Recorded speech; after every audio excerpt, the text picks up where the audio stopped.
Welcome to Miracle Mansion podcast.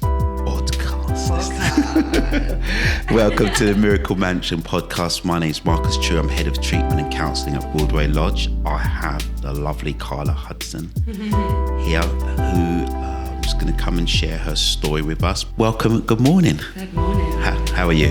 I'm good, thank you. Managed to get here in an hour. Where you coming? Lost. Where you coming from? Where were you coming Just from? from Devon. Yeah, just from Exeter. Cool. Yeah, So all we're going to do is just have a conversation about you, your life, recovery, addiction, what you've done since you've left, how clean you are. And so just, where do you want to start? Wherever you want. I know everything about my story. Okay, well, let's start with your story then. Tell me a little bit about yourself and how you came to Broadway Lodge. So that's So when I came to Broadway Lodge, I thought I was 35. Mm-hmm. I was actually 34, so I'd lost the whole year. So when I came out of Broadway, I was like, I'm still young. Right, okay. So that was quite cool. But so I've always been an addict. Mm-hmm. I was born into addiction as well. And so weirdly, Broadway Lodge kind of meant something to me before I got here as a resident. Okay. So my dad had been through Broadway Lodge sort of 24 years before. Mm-hmm. So I remember coming up on a Sunday and visiting. I think I was about 10. Right, okay. And that was my dad trying to get clean from drugs and alcohol. Mm-hmm. So I had such a good spiritual kind of bond with Broadway. Mm-hmm. So for my family, my dad stayed clean. Mm-hmm. I think he came out of Broadway in 6 months.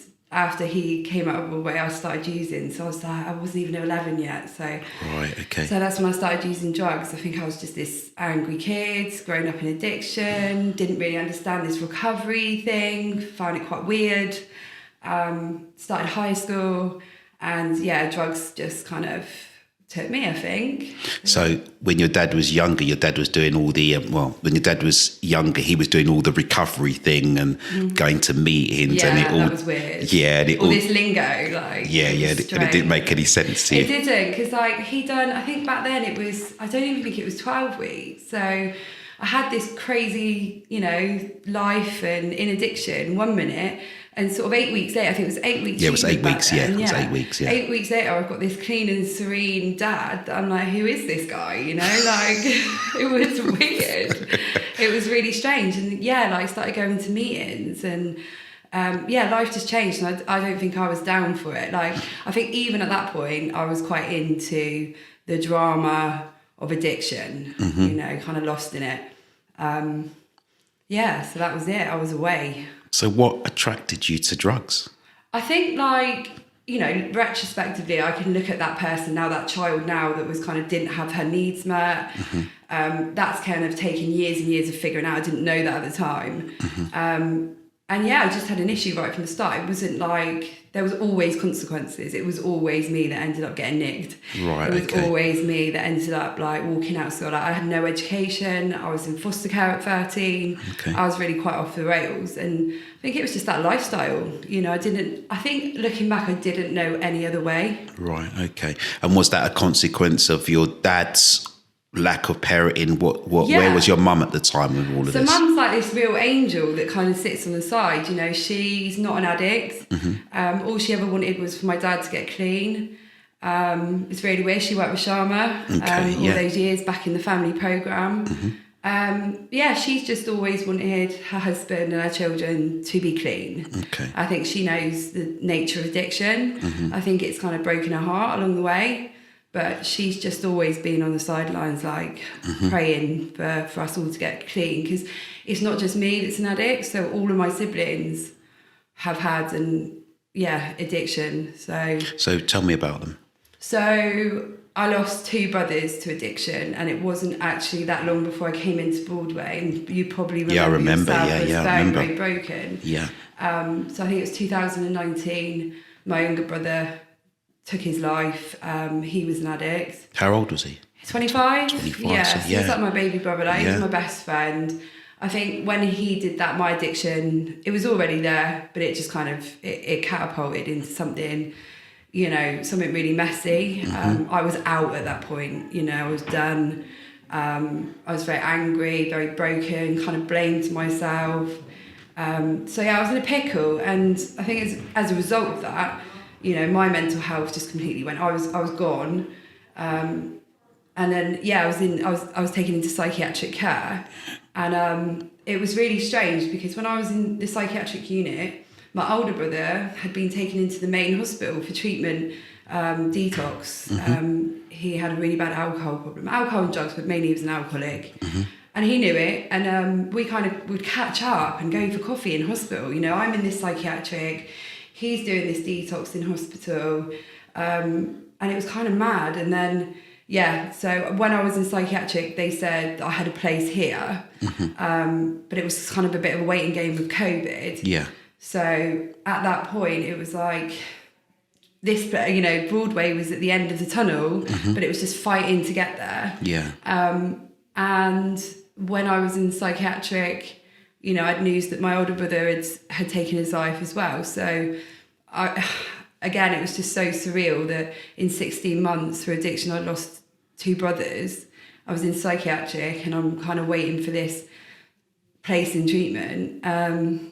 To save my life in the process. So it was all really. So it's only you and 2 brothers, or have you got any other siblings? Yeah, so my other siblings, there's addiction there. It kind of manifests in different ways. My older sister, really quite strange. Since I've come out of treatment, I can't be around her because, it's a lot of drinking drugs in her life, and I can't put myself in that situation. With other things, our family hasn't always been perfect. I think addiction kind of breaks a lot of people in different ways. But I haven't had anything to do with her, but she's not well. Like and you see it more when you clean, who you can and cannot be around. And actually, it wasn't a hard choice to make. My sanity and being clean, or kind of knocking around my sister, and we did a lot of drugs together, so it was only ever going to end up in tears. Yeah. And she wasn't supportive of my recovery because she had this massive chip on her shoulder that, Dad got clean and he changed and it's well weird and, what's all this higher power stuff. And, I have to have people that are on my side, to stay clean. Right. Okay. So you're really concentrated on your emotional well-being since leaving here then? Yeah, definitely. I think I've become really selfish. Like, this is my life, this is about how to save my life. I think having the opportunity to come to Broadway Lodge, like, in my opinion, like, it saved my life. It was like a golden ticket at that point. I wouldn't have survived another month without coming here. And so I grabbed it with both hands. I think you probably remember when I was in here, like, it wasn't a joke to me. I hadn't been, just bought the opportunity to come in. Like, someone didn't just, just go treatment. And in my experience, I hadn't been through treatment centre after treatment centre and kind of, I understand the nature of addiction. I've been relapsing my whole life, trying to get programs of recovery in the community, etc., only to fail and to use. And but this was different because this felt like an opportunity that I wasn't going to get again. Okay. Now I remember when you arrived. So tell me about your journey because at the time it was COVID. It was absolutely in the middle of COVID. Yeah. You'd come straight from the hospital into what's called the GB unit. Yeah. Tell me about your journey in there.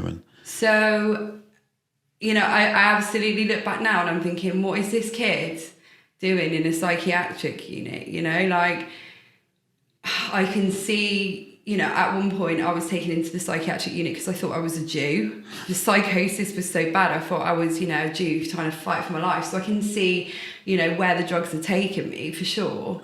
But it was really strange. Like, they just pumped me with these meds and in the psychiatric unit, yeah? It was just meds and beds, there was no support, but, I was put in there to save my life. I was a danger to myself at that point, and I was a danger to other people. Yeah. But I still use quite consistently in the psychiatric. I think when there's a will, there's a way, and we're addicts, and we can make that work. Okay. I wasn't clean in there, and I came. When you say use, what do you mean? I just used loads of drugs. We could just get drugs in there, and I was still using drugs in the psychiatric unit. What? What do you mean, like heroin and crack? not heroin and crack. So I did smoke crack when I was in there. Oh my God. They give you, so you come down, so you're either sectioned in, and then it comes down to a section 1, and then you can, and yeah, like I was what they call an informal patient. Right, I needed okay. to stay there and put my head on the pillow at night Right, to okay. show William that I needed this treatment. Right, But okay. at the same time, I had all this freedom to go out and do whatever I wanted. So my family were in turmoil because they're like, she's out, she's using, she's crazy. Right. You know, I think during that point, obviously my brother had died. Yeah. My head was a mess anyway. I was mentally ill. I had to have like pretty severe treatment on my arm because I nearly severed my arm in there. You know, I was given enough freedom, and as a drug addict, you know, I was using drugs. Okay, makes sense now. But yeah, so I was just trying to hold on to that date. It was 24th of August, and I'm like, you know, even my mum used to message me like, 1 more sleep, or, you know, 2 more sleep. That was how desperate we were to just kind of get here. But then I still remember getting here and thinking, I'm just going to go to Bristol and just score, because bodily, I think the detox was really hard, like coming off the benzos, where they pumped me, and I was taking whatever I wanted and getting all this Xanax and stuff, and I didn't realise how hard my body would hit that wall when I came down to the unit. And then I thought, oh my God, I'm in trouble, like, you know, and that physical need to have some drugs and knowing this is it, like, I've got to stay clean. Because I knew if I didn't stay clean in here, I'd have no family to go back to. My kids had already been taken. They were with their dad. I'd have nothing to go home for. So it was either stay here, get through that detox and have a shot, or go to Bristol Western, go and score and stay there. Yeah. Stay there on the street, or anyone that I could find that would take me in. And that would have been game over for you. Game over, yeah. Yeah, trust me, been game over. Absolutely. So tell me about your detox here. What was that like? So, like, the emotions I had when I got here, like, I remember everyone stood in the kitchen hall, and everyone like looks out the window when someone new comes down to detox, and like, oh, look at her, and like when I got to know everyone, they were like, oh my God, they thought, like, I think sometimes people's opinion of what you look like on the surface can be very different. I think you had that with me, and I definitely know that some of the team had that with me, like, oh my God, she is gonna be a nightmare. Yeah. But I think at that point, like, I know I was so desperate, and all I can liken it to, my whole life with drugs, I was a negotiator. Yeah. So you do this for me, I'll do that, and then I can have some drugs and whatever. And I just ran out of things to negotiate with. Like, there was nothing left. Like, I'm coming from a psychiatric, you know, my people I'd lived with for the last month didn't even know their own name. I was dribbling on myself. You know, if I didn't get this place, it would have just been psychiatric after psychiatric. I would have just become institutionalised in one of those wards.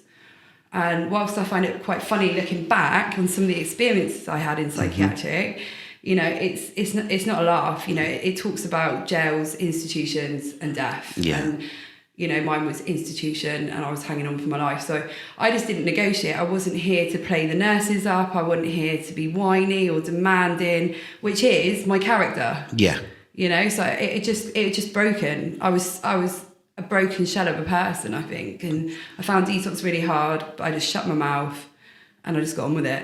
To be honest with you, what I noticed about you, and you were absolutely right. I mean, it's one of the things that I've looked to change about Broadway is sometimes, you know, because of our experience of working with particular characters, because everybody kind of fits a certain box and stuff. Yeah. And so when we get, say, for example, an attractive woman, for example, then there tends to be a certain kind of character. It's like human nature. Yeah. There's a character trait. Yeah. And so instantly certain alarm bells go off straight away. It's like, oh no, this one's going to be trouble, or, you know, the men are going to be, you know, hovering around, or this one's going to be behaving colluding and like manipulation. Because I mean, no doubt in my life I've been that person. Yeah. I just wasn't exposed to being that person when I turned up because I was so broken. So the brokenness kind of cancelled out because as you know, in my personality in the past, you know, I've been kicked out of meetings. Yeah. You know, I've kind of got it on with some people in meetings, you know, that's all part of being an addict, I think. Yeah. But by the time I'd arrived here,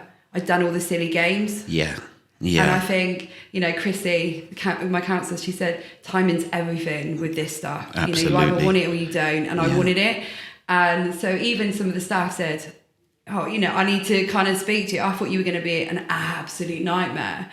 And we're wrong, we're wrong about that. You're not. We were so wrong, and it's funny because I was talking about you the other day in an MDT meeting because we've got, as I just said to you, we've got somebody else that here who's absolutely similar to you in looks and style and dress and stuff, and she's been absolutely the same. She hasn't presented in the way that we thought, but again, as an organisation, we made almost a judgment. Oh, here we go again. We're going to have somebody that's going to behave in a particular way. And and like you, she's just completely the opposite not what we expected. No, and I think, do you know what I love about Broadway? What I'll always love about Broadway is the humility and the openness of the staff. And I've said it to you right from when I left. There's no divide, there's no hierarchy. It's not us and them. You don't walk down the thing and think, are they judging me, or do they, for me, it always felt like the staff were on my side. So the humility turn around and say, we thought that about you, but actually you're not. Yeah. Because you don't have to do that. Professionals don't usually do that. They usually kind of keep it in the background, their little judgments, whatever. But it wasn't like that. It was like, I think it was Andy had a conversation, and he was like, we said, she's in her designer clothes and she's going to be proper street and like hard work, and you're not that. And I was like, in some respects I get it, because that was me, but I just think at that point in time, my addiction had just beaten me. I had nothing left. So it was either this or I just couldn't go home. I couldn't go home and see my kids if I was using, it wasn't allowed. So I had nothing. Well, so as I said, you arrived at a point of real desperation. And I remember coming down to the GB unit and speaking to you about hope. Yeah. Do you remember? Yeah. And you promised me. Yeah. I said, I said, this is not going to work. I said, how do I know this is going to work? I'm terrified.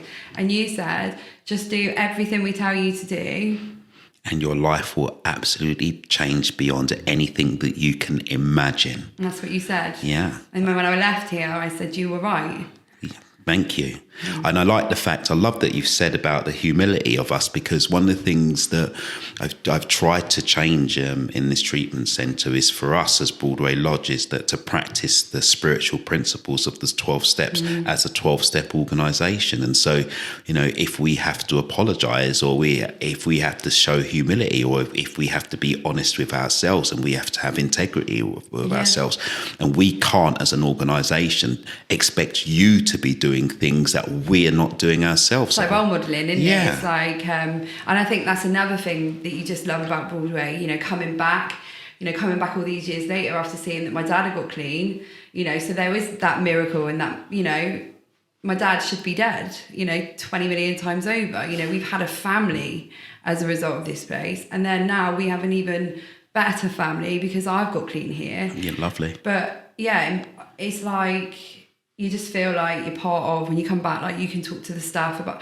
I just absolutely rinsed every member of staff when I was here, because I was going to get the most out of it. I wasn't going to do nothing, Cool. So when you came up to the main house and your treatment journey started, tell me a little bit more about that.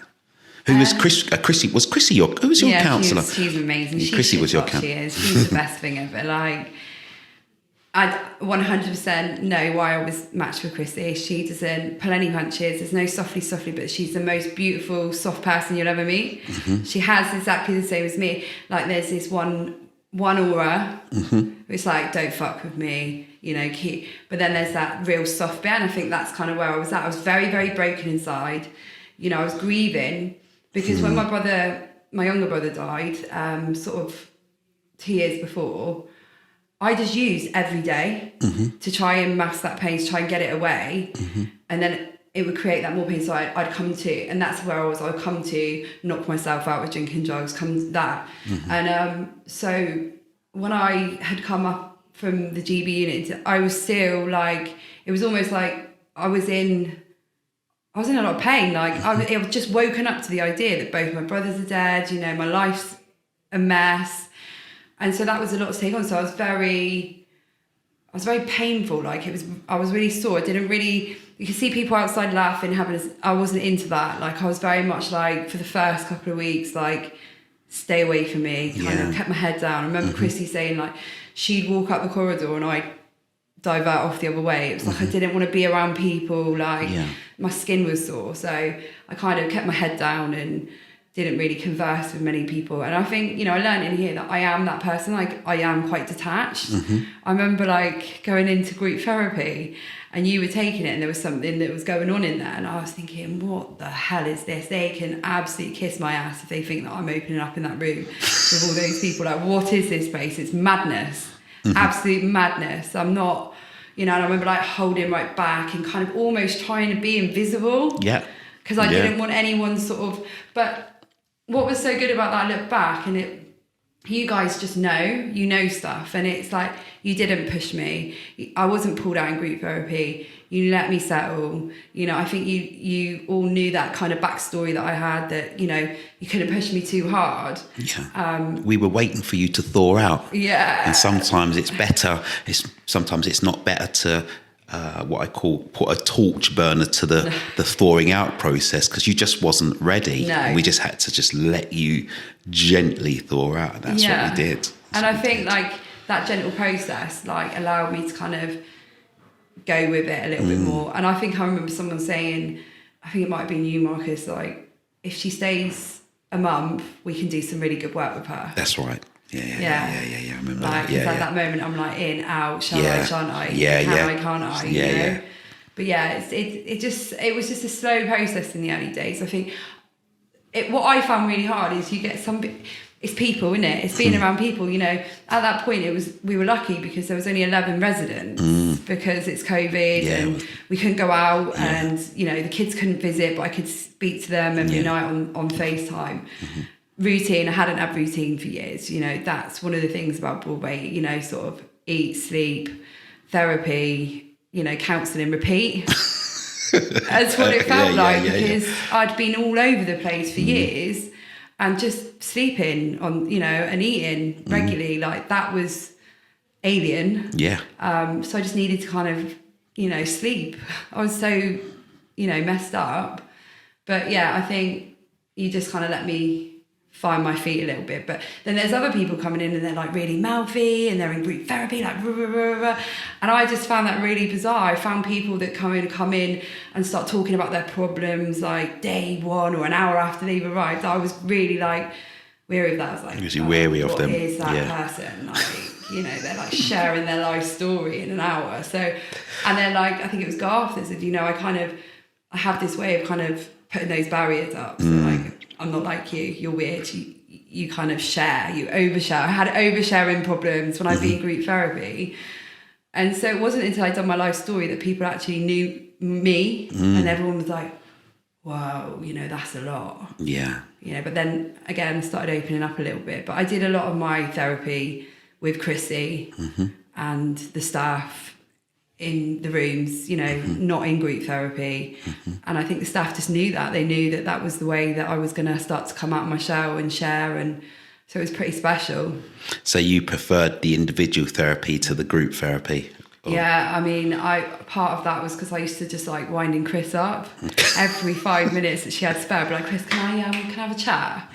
I think because it was COVID, because there was so little residents, because, you know, I would get the opportunity to speak to all of the staff one-to-one and get a lot of perspectives. It was weird. Like I'd go to Andy if it was a bit mental healthy, and he would kind of have one relationship. Or I'd done my life story with Sharma, and she was perfect. She was just like this motherly figure that walked me through my life story when I needed that, you know. Chrissy was my everyday, you know, she would just put me right. She knew things about me that I didn't even know about myself, and I would have said that I was one of these people that knew everything about myself. Well, you had a bit of self-awareness. Not in compared to what Chrissy knew about me. She could tell you what I was going to do 2 days later. I would absolutely deny it. 2 days later, I'd be in this behaviour. I'd be like, Chris said I'd be doing that.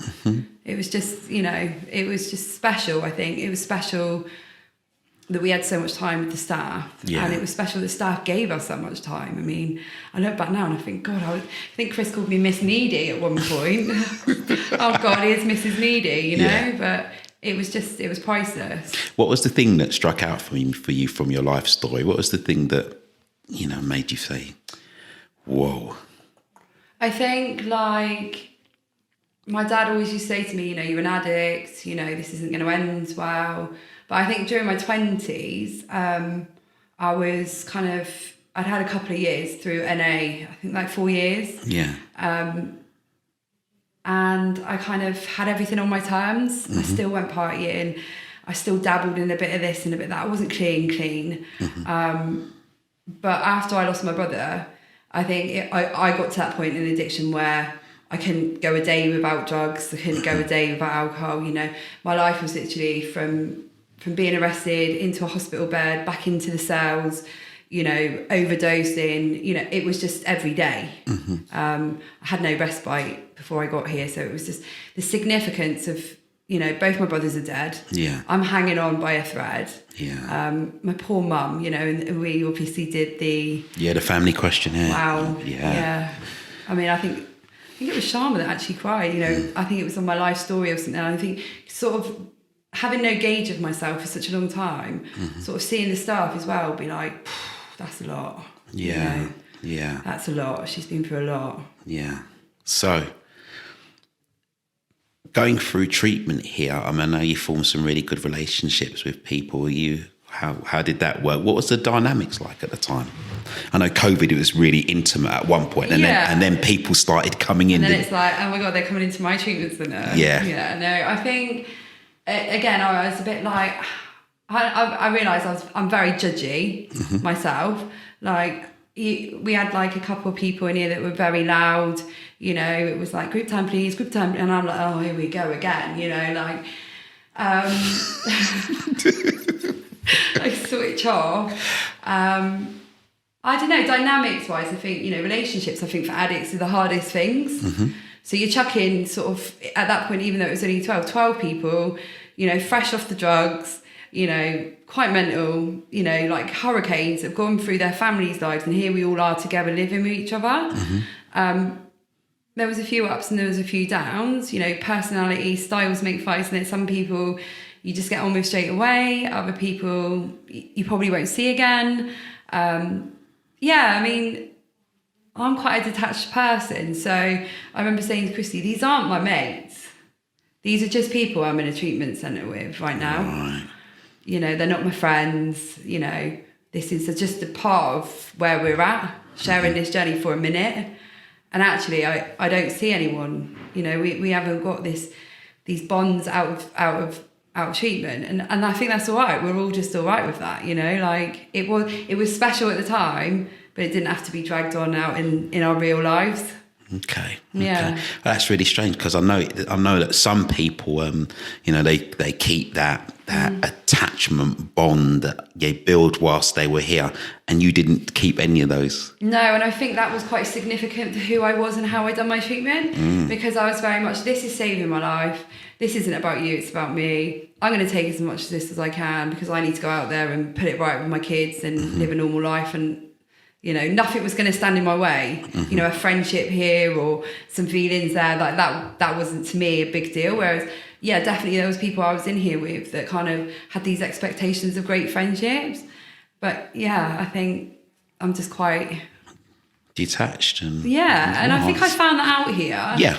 And there's nothing wrong with that. I'm all right with it. Yeah, That's the thing, because at the time I was thinking, is there something wrong with me? Yeah. You know, I don't build these relationships with people, and you know, I don't get attached. And then I thought, well, you know, I've been through a lot. I've lost my brother, you know, and I think when I was in here, I was like, it's never going to feel as bad as what it felt, you know, losing that.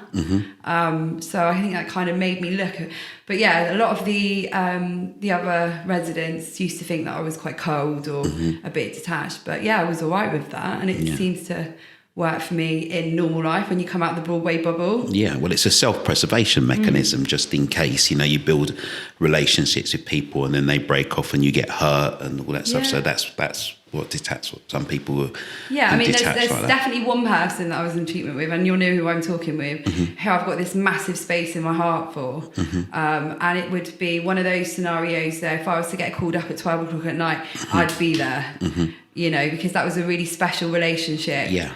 So yeah, in that respect, it's the opposite. So as much as I've been quite detached and stuff, that person, was really important to me while I was in this treatment centre. And I think she's quite an important character for everyone. Yeah, so yeah, definitely. You get people that you would, definitely have a place in your heart for. Yeah, there's a bond. Yeah, definitely. There's a bond. Yeah. So, when did you leave? What date did you leave roughly? What date?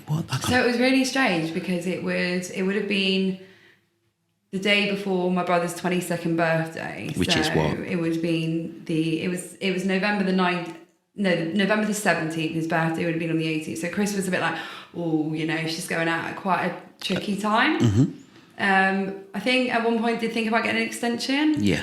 But at that point, I'd been away from my children 6 months because not only the 3 months I'd been in here, this 3 months prior, in the hospital, yeah. I was just desperate to see them. Mm-hmm. But yeah, I remember Chris phoning my dad and said, yeah, she's coming home. I remember my dad going, like, no, not that he didn't miss me, but it was like they were terrified. Yeah. Let her out the gate, and we don't know. That's the thing about addiction. They didn't see my journey. They didn't. But Chris was just amazing. She was on FaceTime to my dad, like, she can do this. She's got it. Mm-hmm. And that's what he said. He said, Chris, I can't keep her alive anymore. That's what he said. And she said, you don't have to. She can do that all by herself. Oh, so that was pretty cool. Wicked. Yeah. Cool. So yeah, they were. You could tell, like, when I got out of treatment, they would just pop into my house and they'd be like looking around, like that, because they'd been on tenterhooks. It could be hospital or I could have overdosed, whatever. So you could see they were still lingering. When I come out of treatment, they'd just come up and turn up. And then they'd be like, impromptu. Oh my gosh, yeah. Oh my God, she is clean. Oh my God. And then I know my mum would be like, you've got a meeting tonight. And I think that she'd half expect me to say, oh no, I can't be, I've had a really busy day. But I was like, yeah, I've got a meeting tonight, because it was drilled in here. We had, because it was COVID, we had a meeting every night on Zoom. Yeah. So there was no excuse when I left it, Yeah. There was no excuse not to make a meeting. They're on every day, 24 hours a day. So I think in that respect, it was good because I wasn't waiting. I'm just going to go to NA on a Tuesday, then a Friday. It was like, I got out of here and I just carried on Zoom. So that was easy. Cool. So tell me about your medallion. Oh, that was good, wasn't it? I think I was in here with some beautiful, special people as well. Again, I don't know, it feels to me like you can't always, like, once it's been done, it's done. Like, you can't replicate that. You're in here at a point in your life where you're very desperate, with a group of people that also want this recovery. You build certain bonds and then you do your treatment together. And it's like, you can't kind of try and fabricate that again on the outside. Do you know what I mean? It's just very special for that period of time that you never forget. Yeah, it's momentary, isn't it? It's in the moment. So like the medallion, it was amazing. And obviously we had Steve. Like, that was just I forgot all about him. Yes.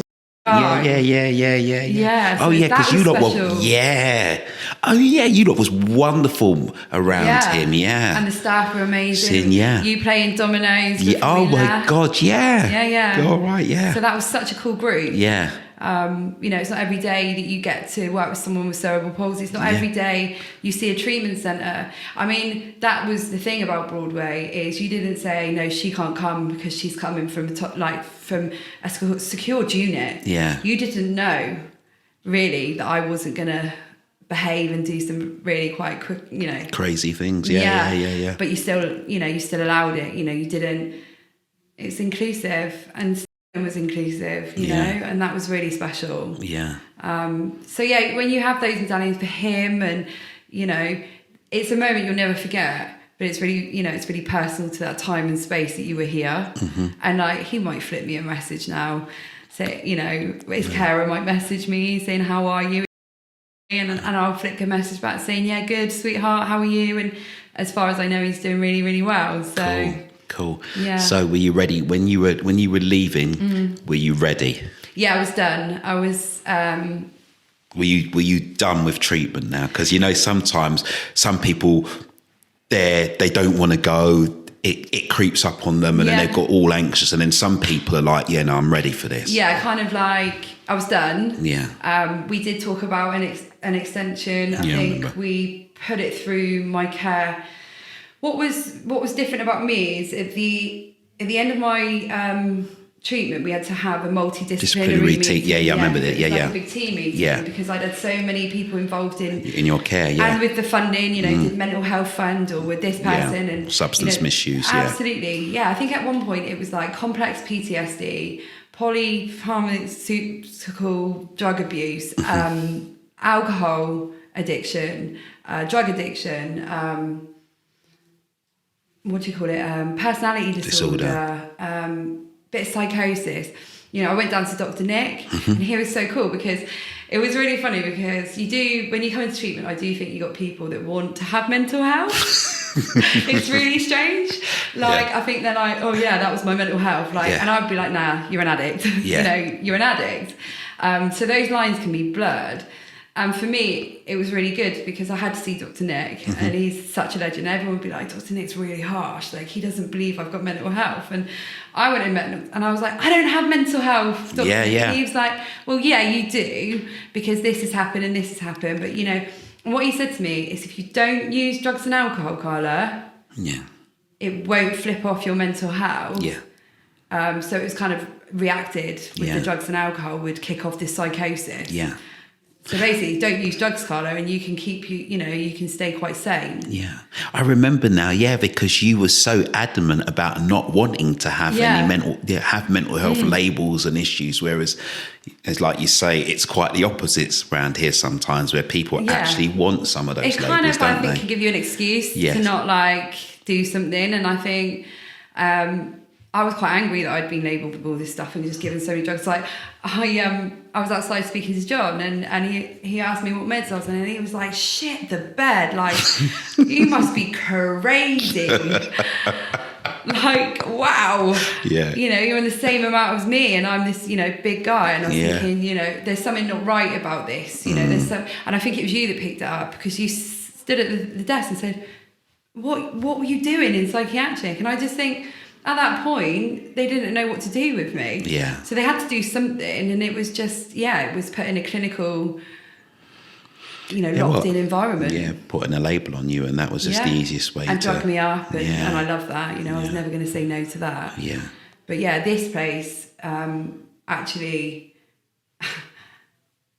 was just, it was a million times different. I think in the psychiatric, we used to get a Tuesday where we can make smoothies. I'm talking it was proper locked up unit, and whereas this place, you've got groups, you've got support, you actually start to get to the bottom of what's going on. And that's key, isn't it? It's one of the things that kind of I pride myself on, in making sure that actually we do here. It's not just addiction is a very small part of it. It's counselling and psychotherapy, getting to the core of what the problem is. What the problem is, and how we move forward in dealing with that. So that is unbelievable because when I was really poorly, they put me on the list for some cat therapy, and I was saying to Christy that it's not these clinical they don't talk to you like you're an addict. They give you all these fancy ways to see your life and whatever. But it's just, this place is so special because, being an addict, there's a certain way you deal with other addicts, And this place, it's just like, us, you see us coming before we be already left, And that's what you need. I think you need some, a lot of love, a lot of support, no doubt. And that's evident, but also some of that tough love as well, that Chrissy would say, there's just so many, what I call, bits of gold from what Chrissy's passed on. Nuggets. The nuggets. All of them little bits that just stick so far in your mind. But this multidisciplinary meeting was about, they were going to put me in a, not an inpatient, an outpatient, 4 days a week as an outpatient in this borderline personality clinic when I left Broadway. And it was Chrissy that said, she don't need that. She don't need that. She's all right. And so even then, if it hadn't been for this place, I'd have been in some unit, spending my days, I don't know. Making smoothies on a Tuesday. I can't even believe that was my life. It's so weird. But God bless them, and let's be grateful, because at the end of the day, it was them that did whatever they did and kept you safe as they could be, that was able to get you to here. As part of your journey. Yeah, well, absolutely. And for me, absolutely. It doesn't feel like it was ever my life, but at the same time, had I not gone that far down the scale and ended up pretty much institutionalized, I wouldn't have got to where I am today, and be so grateful for my recovery. Yeah. I always used to look at you and think, nah, mental health. Nah. You know, I just couldn't see it. No. I just couldn't see it. I could understand. I think I even said that to you. Did, but yeah. like, what were you doing in one of them? No way. It just didn't, it just, for some people you see it, it makes sense. Oh yeah, I get it, right. No worries. But with you, I just thought, And I think that's kind of why I went through my treatment. People are like, I don't get this girl. Yeah. Like, she's a bit of an enigma. Like, she's a bit like, I think it was Sean that said to Chrissy, like, she kind of handovers when she does, like, because I was team, like, house leader. Yeah. But then kind of hand over the day, and you'd be like, she does it like you guys. And Chris was like, but don't forget, she's got a degree. Like, she's been a professional. Yeah. So I think my life was really strange, because in so many respects, externally, before coming here, before getting, put into the, psychiatric, I had the car, I had the house, I had the nails, the hair. And I think it was here, I was just stripped back. Yeah. Do you remember, like, I didn't even have my toenails made? Yeah, I remember. Because you went, Because it was just stripped back. Yeah. There was nothing to hide behind. I like to have nice things in recovery. I've got a nice house, I've got 2 beautiful kids, got a nice car. Those things are important to me. But here, I couldn't hide behind any of it. Yeah. Yeah. And I think that was also really important. So tell me about your first day home once you've left here. And as I always say to everybody, recovery starts the moment when you leave the gates. Yeah. Yeah, it does. I mean, weird, like, it was back in lockdown when I left. So I came in lockdown. They eased these restrictions since we were here, but we obviously didn't go out, and then it was back in lockdown. So we're like masks, stopping off in the service station, getting a coffee. It was a bit surreal. But I just think I'd had so much, like, every one of you guys has given me so much in my head, like, to just draw on. So when I walked out of a group therapy session and sat outside, and I think it was John that came out, and, I said about losing my brother, but I had a niece, and she was really beautiful, and he said, we need, obviously I knew I was getting well for my children and myself, but there was something that John said about, you need to be there for that little girl. She hasn't got a dad anymore. And that was so powerful. And obviously when I left here, it was the day after, it would have been my brother's birthday. And I could just think about my niece and how she needed to have a really good day, and how I needed to actually step up and be that person. Yeah. And I don't think I've stopped stepping up since. Like, that nugget that John passed on to me, said, my nephew, and I'm always going to be there. That kind of, I've taken that on, and it's become a principle in my life, something that I have continued from the minute I walked out of treatment. Cool. So what have you done since then, since you've left here? So at first, I was knackered when I come out of here. Yeah. Like, I think, emotionally, talking about some stuff, having some stuff brought up.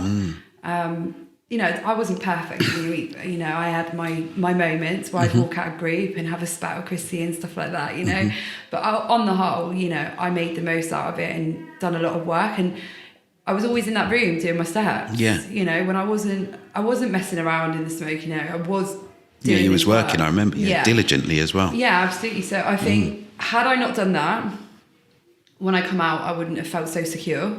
So it's true what you said, do what you're supposed to do. Yeah. What you put in is what you get out. Yeah. Absolutely. And I think some people get caught up with messing around and dicking around and having a bit of a social in here. And I think I always knew where to draw the line, like have a bit of a laugh. That was really important, because it told me that I hadn't completely died inside. You know? I could start to come back to life and have a laugh with people. But then, it was like Miss Selfish had back on. It was like back in that room, do the steps.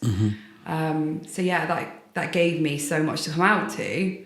But I was knackered. I just went home. It was just baby steps with my kids. I had to earn back that trust, because I'd been a single parent pretty much with my children. And then I just completely lost it. And so their dad had to kind of step in. He had no choice but to look after them, because then otherwise they would have gone into foster care. So he stepped up. And it was about going home and putting that trust in with my kids, you know, like I could see that they were looking at me and is mum all right? And, you know, is this going to be okay? Because their life was so chaotic. They would be, you know, it'd be 2 o'clock in the morning, something would go wrong with me.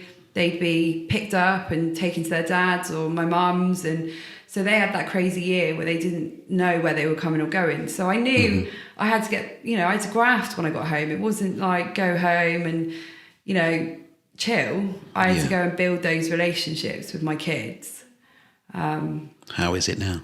Yeah, amazing. How old are they?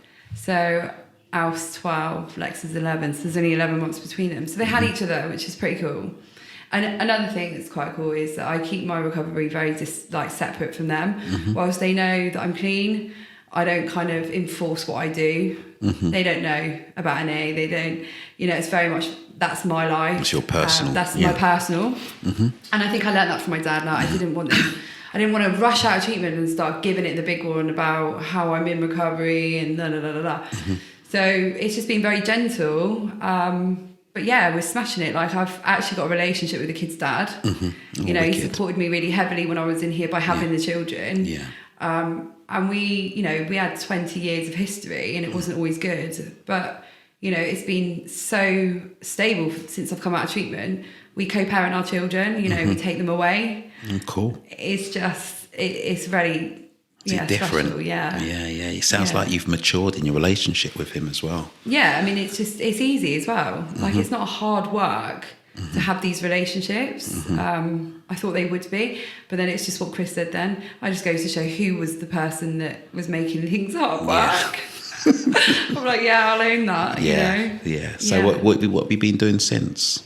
So I came home and I just slowly sort of built up that trust, you know, kind of redecorated my house. You know, I wanted out with the old, you know, I wanted my house to be that safe place for me because, you know, I'd had a lot of parties there and I'd had a lot of ambulance coming in and stuff. So it was just like, well, I'm going to go home and I'm just going to get my base and smash it, you know, like make it all mine. And then, I went back to uni. I had started uni. I'd got 1 degree, and then when my brother died, I deferred. And so, I went home. I spent time with family and friends, just started building up my trust, like kind of going to meetings. Very, very small life, you know, kept out anyone that was going to be at any risk to me or my recovery. So kept my life very small, like in a little bubble, I think, and just got as many meetings in. I was sponsored as soon as I left here. Sian put me onto my sponsor. I've still got her now. She's wicked. And then started to open up my life gradually. So, I went back to uni. What did you study? So I did professional practice, top-up. So, I graduate this year. So I've got my 2-1 and I've just done my dissertation now. So cool. If that comes back as an A, then I get my first. Lovely. What are you going to do with it? So they have a course called Step Up to Social Work. Right. So it's 14 months and I'm a qualified social worker. Which is never what I thought I wanted to do. I never had that plan in my head, but it just seems like... it became organic, as we say. That's organic. it. Yeah, it's flowing. God bless you, because you are just about to jump on the social work train, which is just hard work. So I was an intervention worker before. Yeah. And that's like, you know, and Sean would be like, why is she so good at this? And you know, I manipulate that so badly, because when I would have all these like doctors, head doctors trying to like figure me out, I'd have all this kind of way of kind of putting myself across to kind of keep them away from me. Like, oh, she can't be that mental because she, you know, she's really articulate, she's really together. But you know, you guys just smashed that out of the water. Like, there was no room for that here. Yeah. You know? Yeah. So, so you're going to be a social worker? Looks like it. Yeah, cool. Yeah. The only other thing is to convert over to psychotherapy and do something that you do. But watching what you guys do, I mean, you're fantastic at what you do, but I don't think I'll have the patience to work with a load of addicts. No, I think, to be honest with you, social work is a valuable trade to speak. And I know that John's wife, for example, she's a social worker and she earns a really, really good living, and she's been doing it for years, and she's very, very good at it, and they need social workers. That's why they do this like top up, step up to social work. Yeah. You're working, you're earning, and you're qualifying for that post. So it seems that that's going to be the way I'm going to go. But it always cracks me up, because a lot of people that leave treatment are like, I'm going to be therapist. I'm going to be a drug and alcohol worker. And I'm like, I couldn't think of anything worse. I'm like hanging out with addicts all day. Like, you're all right. But, you know. Yeah, we get that all the time. And I always say to people, please don't go and live some life. Go and find out. Go and chill. Go and find out what you want to do first. Don't run into. Don't run out of here and think, I want to save the world. Or be an addictions counsellor or therapist. I think, you know, you kind of come through and you see what you guys do, and that's inspiring. Yeah. You know, I think when you feel like your life's been saved, you want to kind of give it back. But I think addicts are quite impatient and kind of run out and try and do these things. And I feel quite grateful that mine was kind of a slow process, because I think if I'd gone back to uni the year before, I think it would have really jeopardised my recovery, because I don't think my head would have been, do you know what I mean, as it's deadlines, isn't it? And it's targets, and Well, funny enough, we've got somebody in our third stage who is under that pressure. Pressure to meet deadlines, targets and all that kind of stuff. And, you know... And every time they give me a deadline, I'll be like, well, I'll decide. And I know that that's the addict in me, but, you know, like... I am starting to... I think I do my recovery very quietly. Mm-hmm. You get some people that go out and it's like, whoa, you know, here I am sort of thing. But no, mine's quite quiet and, you know, it's just quite slow. Personal and individual. Yeah. So how long's it been now? So it'll be 2 years in... What? August, yeah. Oh my God, hold on. August 24th, I think. Bloody hell. Yeah. I didn't realise it was that long ago. Yeah, it's mad, isn't it? I think because we've had COVID as well. Yeah. Yeah. Christ. So yeah, it's not been easy. You know, it's not been easy. But I tell you what I've done, and it is the key: no relationships. You know, like with people, like. How did that? I still laugh, because one of the questions I was about to ask you in this interview is, how comes you didn't get into a relationship in here? Fuck that! Like, absolutely. Excuse my language. Like, I can't. Like, one thing I know is that, you know, having relapse over and over again. Like, I went to my first meeting at 17. Mm-hmm. You know, my mate that I've just come up here with, we were both in meetings at 17. Yeah. She's 3 years clean now. Okay. Like, it's just relationships, you know. I'd hear it every week when I'd listen to the women's shows in Broadway. They were really special, you know, and we'd have just the women.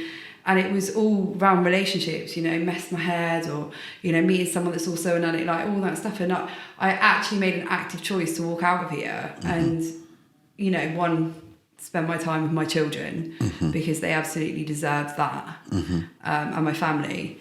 And just not interested. And, you know, it's not a forever thing. Yeah. At the moment, it's just that I think that's what's given my recovery a chance. Like, it just absolutely, it's not on the table. So you've just been able to really just focus on yourself without the melodrama and all the emotions and feelings of that stuff when you add a relationship to recovery. So absolutely. I get it. So that's been a key to my recovery this time. I think all the relapses. I think one of the women came in and said it, and she was like, "Same bloke, different face." I think she said it like that, and I'm like, "Yeah, that's it." You know, until I get to know myself, until I'm happy with me and my life, I'm just going to be adding in stuff that I don't mentally know how to deal with. Yeah. And then when I don't mentally know how to deal with life, I use drugs. So I think a lot of coming out of treatment has been not putting myself in situations that I know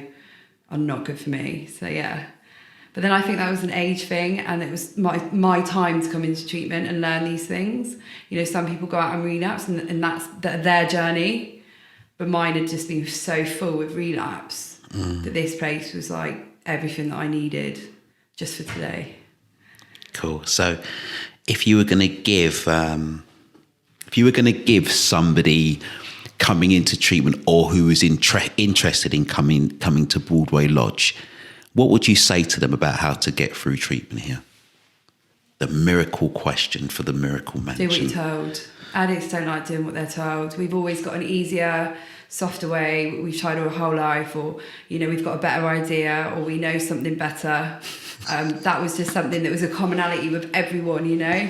But I think, don't do it your way.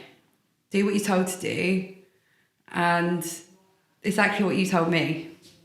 And your life will become better than you could ever even imagine it to become. And the people that didn't, I think, get that experience were people that was so fed up with doing it their way, like almost fighting. But then I do think that comes from, you know, how desperate are you? You know,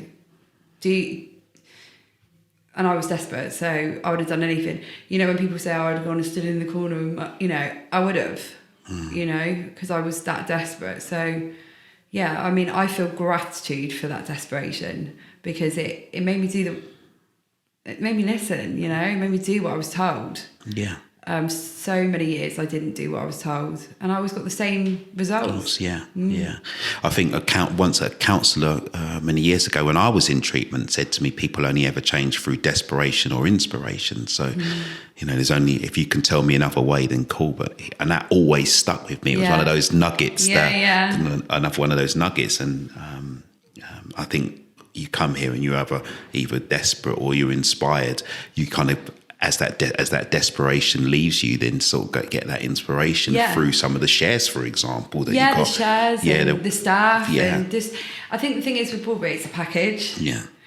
And it's that package that's so special. I think I said to you, you know, you could walk past Lee and David in the stairs, and they'll still give you the same time of day as if someone's just come off the street. Well, it's just in funny. The car park. Well, it's just funny because I forgot how long ago you was here, and David said, "Was that Carla? That was the CEO." And did he just run up a conversation? He's so cool. Yeah. That's what I mean. Like you'd sit out in the smoking area, and you'd see someone that had just literally come off the street, and you could, you know, the staff would talk to them no different than they would talk to each other, you know. And I was really like honed in on that, because I think for me, for so many years, I always had this massive chip on my shoulder about injustice and systems and organisations and the police and this you know, and you know, I think that comes from being a council estate kid back in the day. You know, these system kind of, you know, everything's kind of unjust or against you. Yeah. And I don't, you know, there was absolutely no feeling like that in Broadway. And I said it to you, it's like family. There's no hierarchy. It's not at all. You can walk past the office and tuck your head around the corner, and there's always someone there, and you can have a chat.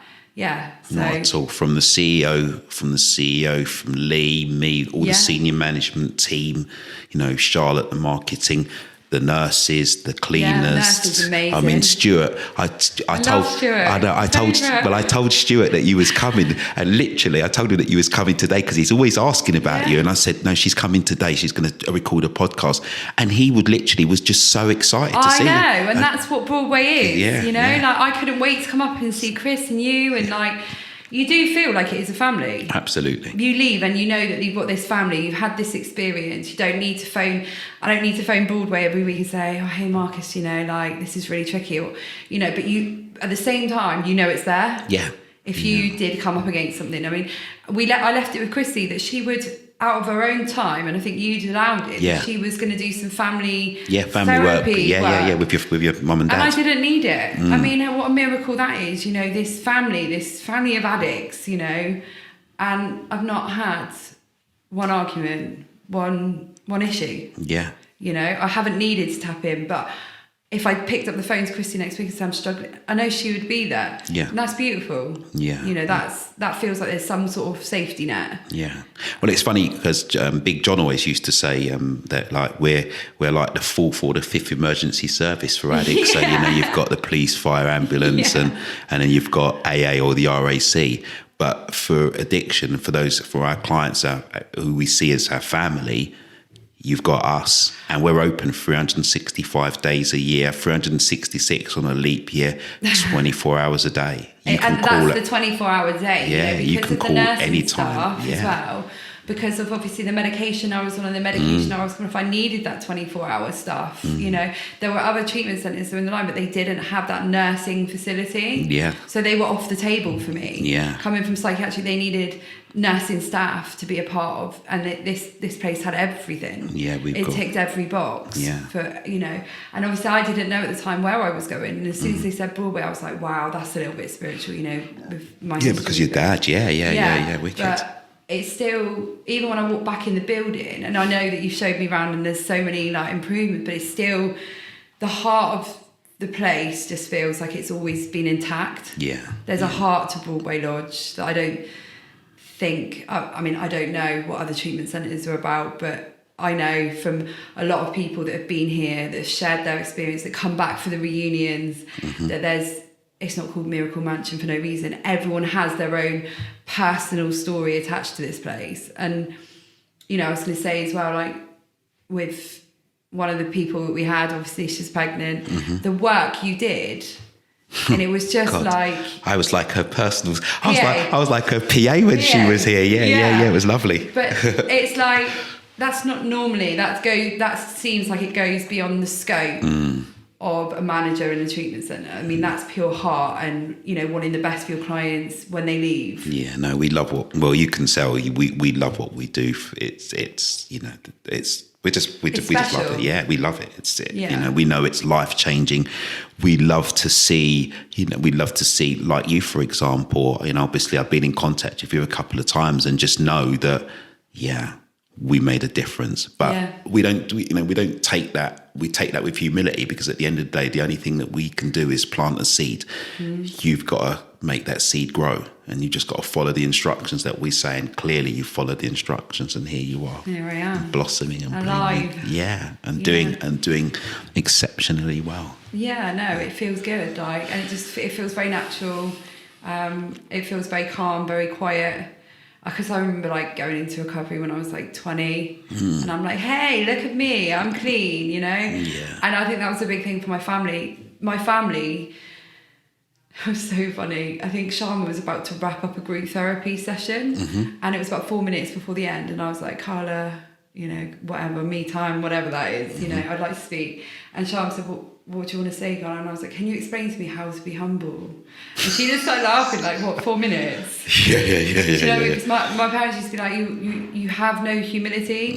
As soon as you get clean, you become better than, you know, you become untouchable. You go out and you get this life and you get this, you know, relationship and you get this cool job. And then, you know, within 6-12 months, you smash it up, you know, you've got no humility. And that's one of the most beautiful things, is that my family will actually refer to me today as being quite humble. Yeah. And I think I didn't make that happen, because if I could make that happen, I would have done it years ago. Something happened to me in here that just gave me that humility, that, you know, I was no better than, or I was no worse than, and that when I left here, you know, I was on an even keel. Yeah. You know. Yeah. That's really good. That's really good to hear, because the same thing was said to me in treatment as well. It said to me, "You got no humility," and to be honest with you, I didn't even understand what they were talking about. No, I just didn't understand.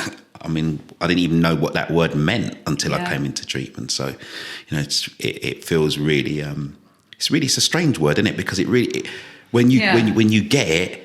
It just feels like it's the best thing ever when somebody says to you, "Oh, do you know what? You're really humble." Yeah, it's like I've never had it before. Yeah, it's like almost winning the 100-meter race at the Olympics. Yeah, no, it's really important. Yeah, massively. And the things that were really important when I was trying to get clean before I came to Broadway is it was all very external. Yes. The important stuff was, you know, it could be a million things, but it was all outside. I think what Broadway did is it took me inside, you know, the beginning of the journey of going within. Yeah. And I'd never been brave enough to do that. Or I'd done that, hit a wall and used. Right, okay. But the support that Chris gave me around grief work, I mean, oh my God, yeah, I remember. I mean, I remember screaming in one of the offices one day. I had this experience, and it wasn't just Chris, you know, Louise had helped me. There was every member of staff has done a bit of work with me.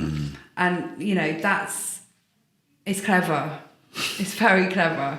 You know, like for someone that could always outthink everyone else, I couldn't, because you guys were always a step ahead.